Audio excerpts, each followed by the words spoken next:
This is Local Edition. I'm Brad Pomerantz. We are joined today by Miguel Santiago. He is a member of the California State Assembly. Dare I say a new father?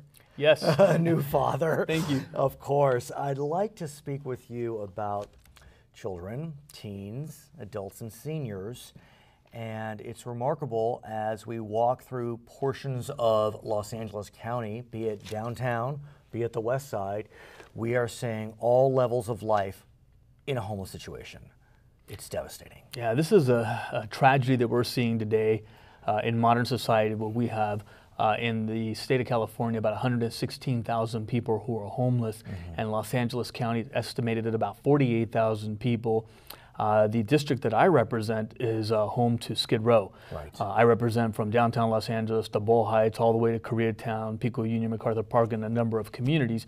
But at the center of my district is the epicenter of homelessness, where it is argued that close to 8,000 people live on the streets any given night. But what's so interesting about what you just described is that if we were talking 10 years ago, that epicenter would be small. There may be a few rings coming out of it, but the rings emanating out of Skid Row are going all the way to the west side, to the valley, to the Inland Empire. I mean, homelessness is now pervasive everywhere.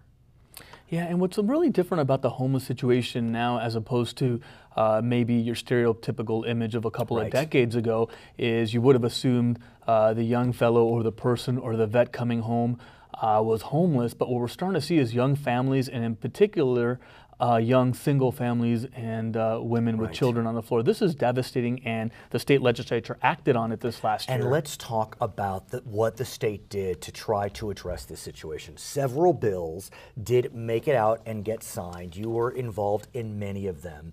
The first one deals with the concept, I'm really glad you brought it up for us, the housing first concept. 10 years ago, if there was someone that was homeless, and they wanted to go to a shelter, they would require sobriety. Talk us through about why that's not seen as the best approach. Yeah. Well, in years of past, the old paradigms of helping somebody who was homeless was to address some of the symptoms that they might have, be it substance abuse or mental health care services. But if somebody was out on the street, there would be no pathway towards recovery because they'd be right back in the circumstances that caused them to have the issues that they have. I think what we're gravitating towards now is a more comprehensive approach that says housing first. We're not saying housing first and you don't have to take care of all the, your accountability measures and you don't have to stay clean and so forth. But what's really important though is that housing is now part of an integrated process of services towards recovery. And it's interesting because the state of Utah, not the most progressive, not the most blue state, Housing First really kind of grew up there and was successful there.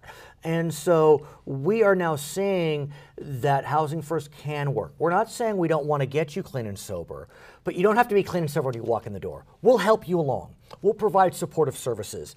And as part of SB 1380, in which you are a co-sponsor, that is working towards the Housing First model through these California Homeless Coordinating and Financing Councils. Explain. Sure. Well, that'll be new because what we're really saying is we want to instill the Housing First model in all aspects of addressing the homelessness.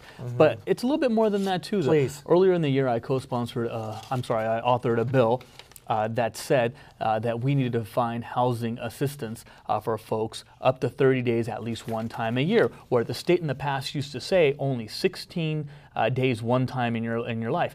What's important about this, though, is you've got to address the homelessness issue when people are homeless, but you've also got to stop the bleeding. So what we're trying to do is prevent more people from being homeless. I want to dig really deep into 2631 because I think one could say you're being kind of humble about this, but this is serious. This is a very serious situation. The law had been that there was a 16-day cap for homeless assistance, and that cap was lifetime pursuant to the CalWORKS program. Is that accurate? Yes, it is. And yeah, I'm a little humble about this approach, but it really is landmark legislation.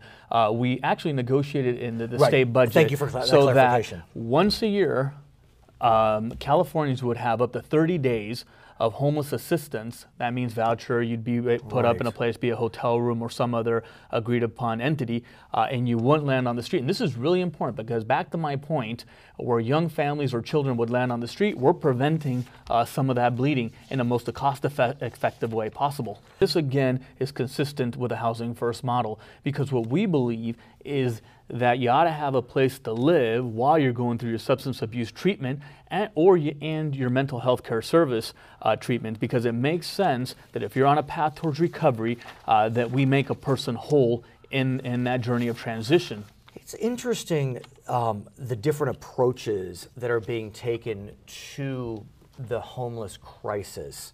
There have been desires by various electeds to have an emergency declared. In the city of Los Angeles, we saw a lot of council members looking to have an emergency declared.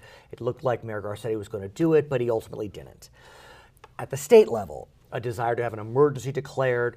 The Assembly decided to, as a matter of resolution, declare it. The governor didn't take action on the resolution. But can you, sir, talk us through this whole notion of emergency declarations and why many think it's critical? Yes, well, I authored H.R. 56, and what this set out to do is ask the governor of the state of California to declare a state of emergency on the issue of homelessness. Now, we felt this was really important. While we didn't think there'd be immediate action towards FEMA dollars, what we did know is that this would make it one of the pressing issues in the state of California. And if there were agencies or state bodies that could expedite processes towards resolving the issue of homelessness, that they would. And so what we got out of it really was a conversation in the state legislature talking about how important the issue of homelessness is. It's a crisis. We want to act on it. And really, this is the first year the legislature did. Help me out.